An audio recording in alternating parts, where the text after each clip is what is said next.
ഞാൻ പല വീഡിയോ ചെയ്തായിരുന്നു.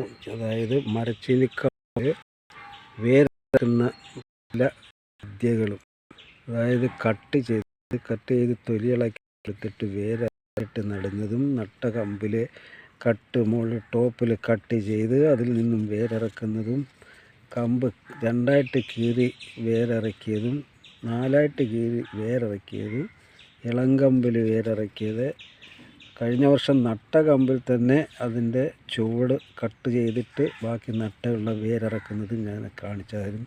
ഇന്ന് വേണ്ട പുതിയ ഒരു വിദ്യയാണ് ഇത്. ഈ വർഷം നട്ട മരച്ചീനിയാണ്. അതുകൊണ്ട് ഇതിൻ്റെ കമ്പ് കണ്ടോ, പുതിയ ഒരു മൂടാണ്.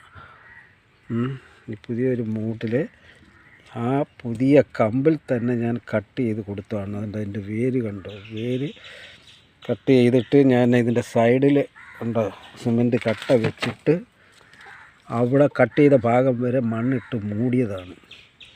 അങ്ങനെ 2 ആഴ്ചയായി ഇപ്പോൾ കട്ട് ചെയ്തിട്ട്.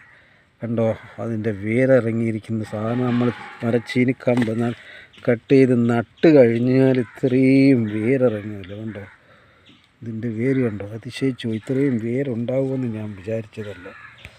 ഭയങ്കര വേര്. ഇനി ഈ വേര് വളർന്ന് തറയിൽ താഴെ മുട്ടണം. താഴെ മുട്ടുന്നത് വരെ ഇതിനെ കവർ ചെയ്തിടണം. ചപ്പ് കൊണ്ടോ മണ്ണ് കൊണ്ടോ കവർ ചെയ്തിടണം. കൂടുതൽ മണ്ണിട്ട് മൂടരുത്, കാരണം താഴോട്ടുള്ള മരച്ചീനി അതിൻ്റെ അടിക്കുള്ള വേര് ചിലപ്പോൾ കിഴങ്ങായി വരാൻ ബുദ്ധിമുട്ടാണ്. അതുകൊണ്ട് കൂടുതൽ മണ്ണിട്ട് ഇനി മൂടരുത്. പക്ഷേ ഇത് ഇനി കുറേ മൂടി വയ്ക്കും. ചപ്പിട്ടോ മണ്ണിട്ടോ മൂടും, കാരണം ഇത് താഴോട്ട് വളർന്നു വരണം. അതനുസരിച്ച് മണ്ണിട്ട് കൊടുക്കണം. ഓക്കെ.